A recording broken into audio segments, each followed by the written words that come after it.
Hello doctors, my name is doctor Pavan Nagar and in this video मैं आपसे TCML capsule के one image के बारे में बात करूंगा and this image is related to tryptophan load test. Okay, तो नो प्रॉब्लम। देखिए ये वाली इमेज और यहाँ पर कंटेंट सेम है। तो आते हैं हमारे ट्रिप्टोफैन लोड टेस्ट के ऊपर। तो पहली बात तो ये कि इसे हम कब करवाते हैं, तो आंसर है विटामिन B6 की डेफिशिएंसी।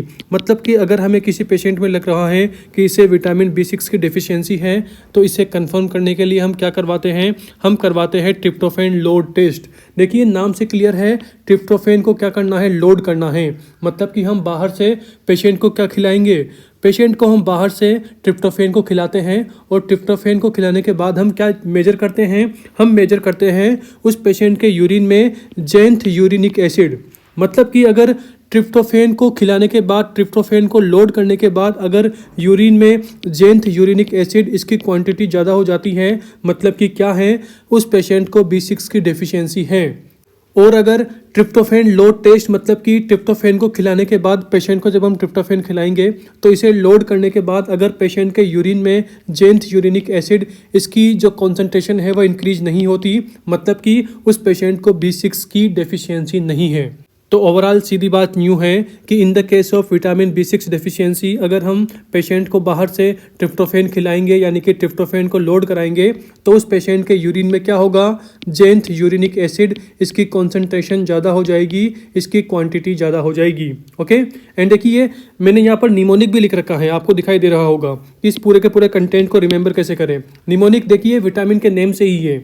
मैंने क्या बोला कि ट्रिप्टोफैन लोड टेस्ट इसे हम कब करवाते हैं, विटामिन B6 की डेफिशिएंसी से। मतलब कि B6, अब देखिए 6 में जो 6 है, 6 अल्फ़ाबेट है, इसे मैं इंग्लिश में क्या लिख सकता हूँ, ऐसे SIX लिख सकता हूँ। और देखिए मैंने यहाँ पर X को हाईलाइट कर रखा है। मतलब कि B6 की डेफिशिएंसी में क्या होता है, जेंथ यूरिनिक एसिड इसकी कॉन्सेंट्रेशन यूरिन में क्या हो जाती है, ज़्यादा हो जाती है। उसी के साथ देखिए X अल्फ़ाबेट के बाद कौन सा अल्फ़ाबेट आता है, तो आंसर है Y अल्फ़ाबेट। और देखिए Y का मतलब क्या है, ट्रिप्टोफैन। देखिए जब आप ट्रिप्टोफैन इस अमीनो एसिड की स्पेलिंग लिखोगे तो थर्ड नंबर पे क्या आता है, थर्ड नंबर पे आता है Y।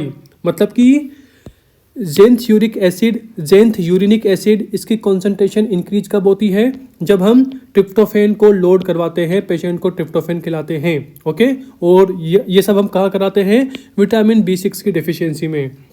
आई होप आप मेरी बात समझ गए होंगे। तो देखिए वही लिख रखा है, increase urinary excretion of xanthurenic acid after tryptophan load test क्या सजेस्ट करता है, ये सजेस्ट करता है कि उस पेशेंट को विटामिन B6 की डेफिशिएंसी है।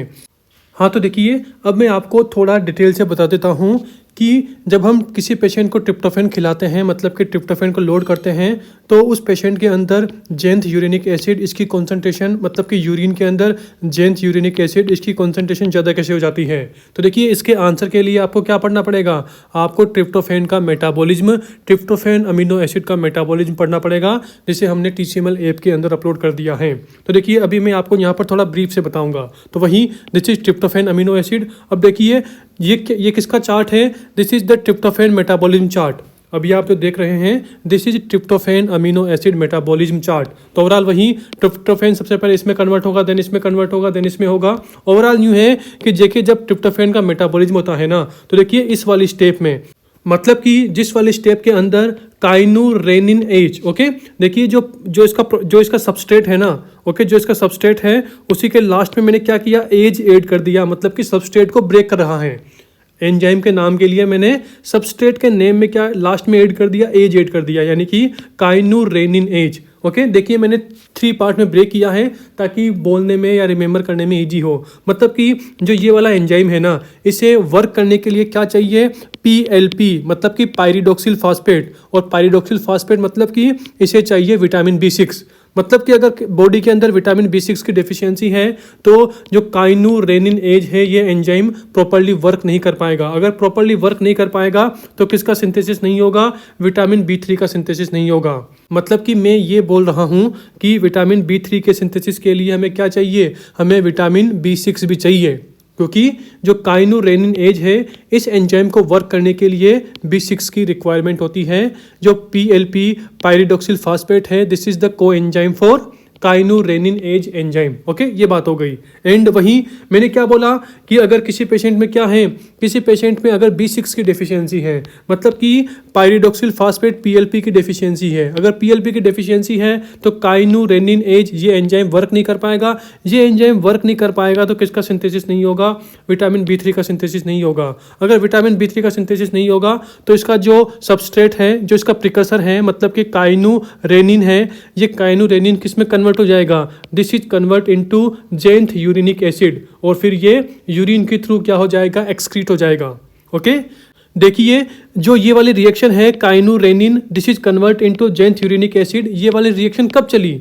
जब ये वाली स्टेप ब्लॉक हो गई। जो ये B6 वाली स्टेप है जिसमें PLP पायरिडॉक्सिल फास्फेट चाहिए। ओके, मतलब कि अगर ये वाली स्टेप, जिस वाली स्टेप के अंदर काइनोरेनिन एज ये वाला एंजाइम चाहिए, अगर ये वाली स्टेप ब्लॉक हो गई, कब ब्लॉक हो गई? इन the case of B6 deficiency. तब क्या होगा? तब इसका जो प्रिकर्सर है, मतलब कि काइनोरेनिन है, this is convert into xanthurenic acid, और फिर ये यूरिन के अंदर एक्सक्रीट होगा। तो आई होप आप मेरी बात समझ गए होंगे कि अगर हम किसी पेशेंट में, मतलब कि किसी पेशेंट में अगर B6 की डेफिशिएंसी है और हम क्या कर रहे हैं, उस पेशेंट को बाहर से ट्रिप्टोफेन को लोड करा रहे हैं, मतलब कि उस पेशेंट को ट्रिप्टोफेन खिला रहे हैं, तो ओवरऑल ट्रिप्टोफेन किस में कन्वर्ट नहीं हो पाएगा? ट्रिप्टोफेन B3 में कन्वर्ट नहीं हो पाएगा, विटामिन B3 में कन्वर्ट नहीं हो पाएगा, क्योंकि पेशेंट में क्या है? विटामिन B6 की डेफिशिएंसी है। तो अगर हम पेशेंट को बाहर से ट्रिप्टोफेन का लोड करा रहे हैं और लोड कराने के बाद अगर ट्रिप्टोफेन B3 में कन्वर्ट नहीं हुआ तो किस में कन्वर्ट होगा? तो फिर देखिए ये वाली रिएक्शन चलेगी, मतलब कि kynurenine this is convert into xanthurenic acid, और फिर ये यूरिन के थ्रू क्या हो जाएगा? ये यूरिन के थ्रू एक्सक्रीट हो जाएगा। तो ओवरऑल आप समझ गए होंगे कि in the case of vitamin B6 deficiency क्या होता है? In the case of vitamin B6 deficiency जो ट्रिप्टोफेन है this is convert into xanthurenic acid, और फिर ये यूरिन के थ्रू एक्सक्रीट होता है। हाँ, तो देखिए मैंने आपको यहाँ पर वही बताया था कि in the case of vitamin B6 deficiency, अगर हम किसी पेशेंट को, मतलब कि विटामिन B6 डेफिशिएंसी का पेशेंट है और हम उस पेशेंट को ट्रिप्टोफेन लोड करवा रहे हैं, हम उस पेशेंट को बाहर से ट्रिप्टोफेन खिला रहे हैं, तो ये पूरा का पूरा ट्रिप्टोफेन किस में कन्वर्ट होगा? This is convert into xanthurenic acid, और उस पेशेंट के यूरिन में जेंथ यूरिनिक एसिड इसकी कॉन्सेंट्रेशन क्या हो जाएगी? इंक्रीज हो जाएगी। ओके, और अगर जेंथ यूरिनिक एसिड की कॉन्सेंट्रेशन इंक्रीज हो गई आफ्टर ट्रिप्टोफेन लोड, तो ये क्या इंडिकेट करता है कि उस पेशेंट को क्या है? B6 की डेफिशिएंसी है। ओके, और देखिए मैंने यहाँ पर आपको पूरा का पूरा कॉन्सेप्चुअल बता दिया कि इस तरह से tryptophan this is convert into xanthurenic acid. तो देखिए मैंने जो भी राइट डाउन किया है मैं इसे पूरा का पूरा इरेज कर देता हूँ। ओके, तो ओवरऑल देखिए हमने यहाँ पर पूरे के पूरे ट्रिप्टोफेन लोड टेस्ट की बात कर ली। इसी के साथ देखिए मैं यहाँ पर ना एक और लोड टेस्ट की बात करता हूँ, और वह क्या है? Histidine load test. ओके, और देखिए इसमें हम क्या मेजर करते हैं? देखिए हिस्टिडीन को पेशेंट को देने के बाद, पेशेंट को खिलाने के बाद हम यहाँ पर मेजर करते हैं फिगलू का एक्सक्रीशन मेजर करते हैं। ओके, और देखिए हिस्टिडीन लोड टेस्ट इसे हम किसके लिए करवाते हैं? इन the case of vitamin B9 यानी कि फोलिक एसिड डेफिशिएंसी, इसे चेक करने के लिए करवाते हैं। देखिए अभी मैंने किसकी बात की थी? अभी मैंने यहाँ पर इसकी बात की थी, ट्रिप्टोफेन लोड टेस्ट की बात की थी, जिसमें हम जेंथ यूरिनिक एसिड को मेजर करते हैं। ओके, और ट्रिप्टोफेन लोड टेस्ट इसे हम किसके लिए करवाते हैं? हमें जब विटामिन B6 की डेफिशिएंसी को चेक करना है। आई होप आप मेरी बात समझ गए होंगे।